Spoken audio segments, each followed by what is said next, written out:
¿Ahí? Ya. Bueno, como les estaba diciendo al comienzo, los conceptos importantes que vamos a seguir aplicando de aquí en adelante para todas las operaciones de separación que veamos en la asignatura son fuerza impulsora, equilibrio, ¿ya? La fuerza impulsora es la diferencia entre el estado actual de un sistema, su condición real, que depende fundamentalmente en el caso de fases fluidas de las condiciones de presión y temperatura, ¿ya?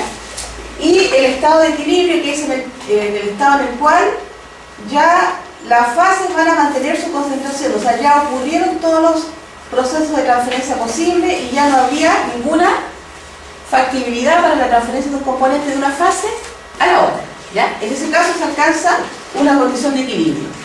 Y la idea es manejar esto para que la velocidad de transferencia que ustedes ven acá en el ejemplo que desarrolló la Suyel, para que la velocidad de transferencia sea proporcional a la fuerza impulsora, significa que a mayor fuerza impulsora, mayor velocidad de transferencia. Por lo tanto, si yo quiero maximizar mi velocidad de transferencia, y eso está relacionado con ¿qué? A ver, mayor o menor velocidad de transferencia, si yo veo algún equipo a nivel industrial, ¿con qué característica del equipo va a estar relacionada a la velocidad de transferencia? A nivel industrial con, por ejemplo, con la agitación, ¿cierto? Mientras mayor sea la velocidad de transferencia, mayor va a ser la velocidad de agitación en una celda de extracción por solvente, por ejemplo, ¿ya? O sea, la velocidad de transferencia está relacionada con las características del equipo, con la potencia de los agitadores, con el tamaño de la celda, etc., ¿ya? Por lo tanto, es importante controlar la fuerza impulsora, o sea, la condición a la cual ustedes ingresan las fases al sistema y la condición y conocer de las características de equilibrio, ¿ya? Ahora, las características de equilibrio, recuerden que dijimos, son relaciones cuantitativas que en el fondo dan una relación entre las concentraciones de las fases cuando se encuentran en la situación de equilibrio, que se pueden entregar en forma de gráficas, de tablas o simplemente de una correlación como la ley de Raoult, ¿se acuerdan que habíamos visto? Para equilibrio líquido-vapor. Acá tenemos un sistema que está en corte, que es una sección de una columna de destilación. Es una columna de platos o etapas, ¿ya? La transferencia de masa ocurre en cada uno de estos platos o etapas. Funciona a contracorriente. La fase líquida, que es el condensado de la columna que se retorna al equipo, viene bajando acá, fíjense bien. Esta es la fase líquida.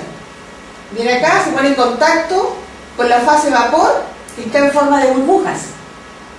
Sigue la fase líquida acá, entra al otro plato, se pone en contacto con las otras burbujas y así sucesivamente. ¿Cuál sería la fase continua? ¿Según lo que ven ahí?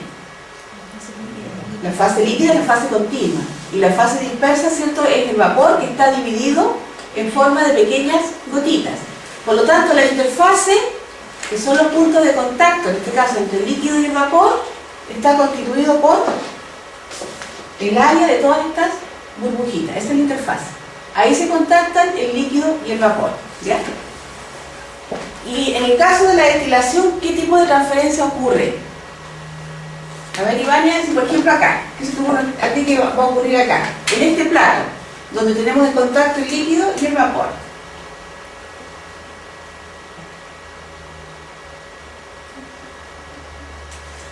¿Qué transferencia? Pensemos, por ejemplo, que esta es una mezcla de agua y alcohol, de etanol, ¿ya? Es agua y alcohol. ¿El líquido qué es lo que va a hacer? También agua y alcohol. ¿Y el vapor? También sería agua y alcohol. Lo que les quiero decir que las separaciones no son perfectas, ¿ya? Entonces, ¿qué transferencia va a ocurrir acá? El componente más volátil, que es el alcohol, va a pasar de la fase líquida a la fase vapor, a la gotita. Y el menos volátil, que sería el agua, va a ir pasando del vapor al líquido. Entonces la idea es que conforme el vapor va subiendo, se va a ir enriqueciendo en el componente más volátil, que sería el alcohol. Y acá va a salir mayoritariamente agua por el fondo de la columna. Esa es la idea, ¿ya? Y en cada uno de estos platos o etapas va a ocurrir transferencia de masa, ¿ya? Ahora, en lo que vamos a ver en la clase de hoy, por eso que puse esta diapositiva, vamos a hablar de composiciones de la fase global y composiciones de la interfaz. ¿Ya? Por ejemplo, yo voy a estar en este plano, ¿ya? En este plano. Si yo digo cuál es la composición de la masa global de agua, o de la masa global de líquido, ¿a qué me estoy refiriendo con eso?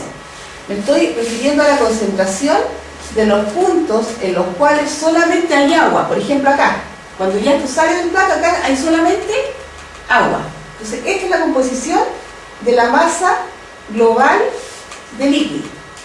Cuando hablamos de la composición de la masa global del gas, sería la composición de los puntos en los cuales solamente hay gas o burbujas de vapor. En este caso, por ejemplo, estos puntos. O bajo el plato, cuando va subiendo el vapor, yo me aseguro de que todavía no está en contacto con el líquido. Entonces ahí mido la concentración, ¿ya? Y las composiciones de la interfase son las composiciones que tienen los puntos que son de contacto líquido-vapor. ¿Estamos claros hasta ahí? Que es lo que vamos a usar para definir los coeficientes de transferencia, ¿ya? Bueno, este es el caso de un equipo de extracción sólido-líquido para sacar datos de equilibrio, donde acá tenemos en el interior de la botellita la fase sólida. Se usa un solvente orgánico que se volatiliza, se condensa luego y se hace circular acá donde está el sólido para exiliar el sólido y luego se empieza a recuperar aquí en el balón. Esto se tiene,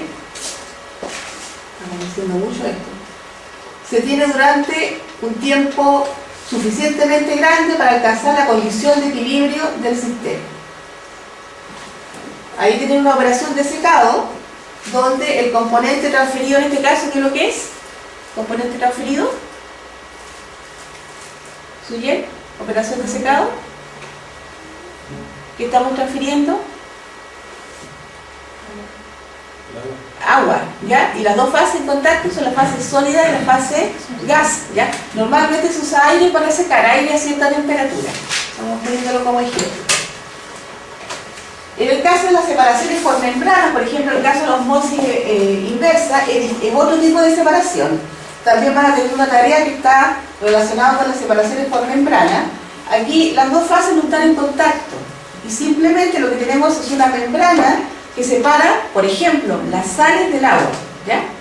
Y hay una cierta característica, ¿cierto?, que hace que la sal, en este caso, se quede en este lado, en la presión osmótica, que eso lo vamos a ver después más adelante. Se quedan las sales que van a constituir el residuo y lo que pasa es el permeado o el agua pura, ¿ya? Ese es otro tipo de separación, distinto a lo que estamos viendo en el curso, pero igual lo vamos a incorporar este semestre. Esto sí que lo van a hacer ustedes y lo van a hacer también en el laboratorio. La operación de absorción, que consiste en poner en contacto, por ejemplo, un sólido, que es lo que está aquí de fondo, un sólido y una corriente líquida que está contaminada. Puede estar contaminada con olores, con sabores, etc. ¿Ya? Se usa mucho para purificar agua, sobre todo en pequeñas comunidades rurales donde no hay mucha tecnología. El utilizar algunos sólidos para retener algunos componentes indeseables es muy usado, ¿ya? En este caso, la fuerza o la propiedad que se explota para separar los contaminantes que contiene la corriente líquida son las fuerzas intermoleculares. O sea, estos componentes, o sea, estas moléculas que pueden ser pequeñas o grandes moléculas, orgánicas, también inorgánicas, por fuerzas moleculares quedan retenidas acá en la superficie del sólido, ¿ya? ¿Qué sólido se podría usar, por ejemplo, para limpiar agua? Ustedes a lo mejor lo han visto por ahí en algunas aplicaciones. El carbón activado se usa mucho, ¿ya? Es un sólido que se usa para limpiar porque tiene una gran área, una gran superficie específica y es muy poroso. Entonces las moléculas orgánicas, las grandes, por ejemplo, quedan retenidas al interior de la matriz del sólido, ¿ya? Muchas veces. Pero las fuerzas que se utilizan acá para realizar la separación son fuerzas intermoleculares.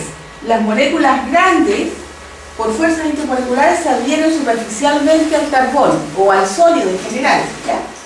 Una vez que el carbón o el sólido se empieza a saturar, tiene que ser lavado para volver a ser reutilizado y tiene que ser regenerado para que sus propiedades sean restauradas, ¿ya? Entonces hay un proceso inverso, que es el proceso de elución, donde ahora al revés, el componente o el contaminante va a ser arrastrado desde la fase sólida a una fase fluida, ¿ya? Proceso inverso. Bueno, ahí tienen ustedes un acercamiento de una sección del carbón activado.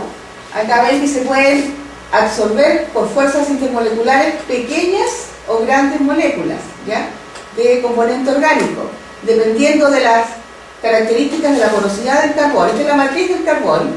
Tienen acá ustedes los poros. Las moléculas de componentes orgánicos van a quedar siempre obtenidas, puede ser en forma superficial o también al interior de la matriz. Esos son como ejemplos. Y ahora vamos a empezar ya un poco con lo que ustedes avanzaron, a calcular lo que es el flujo molar en la interfase con metodologías relativamente sencillas. No vamos a aplicar la ecuación de continuidad, que es un balance de materia en estado transiente en general, ¿ya? Para evaluar la velocidad de transferencia en la interfase, ustedes van a utilizar metodologías más simples. ¿Por qué? Porque a nivel industrial, los sistemas geométricamente y por las características de las fases que se contactan son muy complejos. Entonces, si yo aplico la ecuación de continuidad que tiene que ver con un balance de materia a un sistema industrial, la solución matemática es muy engorrosa, ¿ya? La geometría es complicada y los componentes obviamente no son componentes, o las mezclas no son mezclas binarias. Por ejemplo, piensen ustedes en el PLS, la solución que viene de la exiliación, no tiene solamente cobre y ácido, tiene un montón de otros componentes que también el ácido disuelve. Entonces, el aplicar balances de materia a esos sistemas, considerando la geometría, es como muy complejo. Entonces, ¿cuál es la metodología que se utiliza? Simplemente, para aplicar a casos reales, considerar lo que naturalmente se produce en la naturaleza. La velocidad de flujo es proporcional a la fuerza impulsora, ¿ya? Y eso fue lo que ustedes ya desarrollaron. Aplicamos la ley de Fick en este sistema, ¿cierto? Vamos a ver los resultados.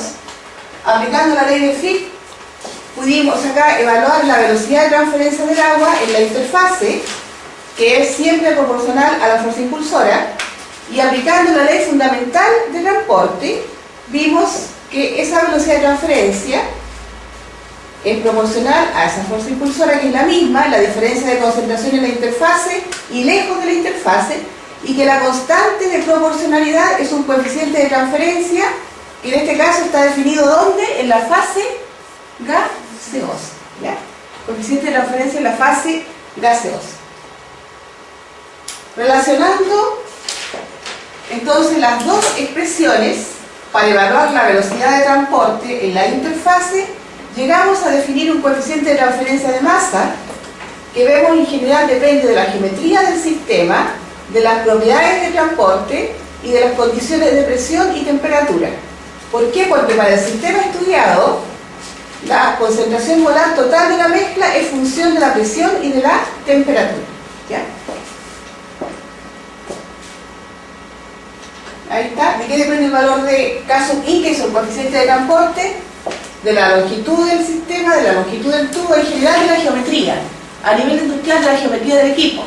Pueden tener columnas de plato, pueden tener columnas con materiales de relleno, pueden tener simplemente etapas de contacto. Eso lo vamos a ir viendo en el transcurso de la asignatura, ¿ya? Los tipos de equipos en los cuales se desarrollan los procesos de separación. ¿De qué más depende el valor del coeficiente de transporte? Bueno, ustedes vieron allí, de la propiedad de transporte y de la concentración molar, ¿ya? Y hemos utilizado algunas simplificaciones para estudiar el sistema, como por ejemplo, despreciar la convección del componente A de la fase gaseosa. O sea, estamos suponiendo que las moléculas se desplazan solamente por gradientes de concentración, que la corriente global de fluido nos lleva una cierta velocidad, o sea, que el aire que estaba contenido en el tubo está estático. Y la relación anterior es solamente válida para un tubo vertical de sección constante. A partir de esto, vamos a sacar conclusiones de cómo evaluar los coeficientes de transferencia de masa. Fíjese bien acá en la última frase. Dice,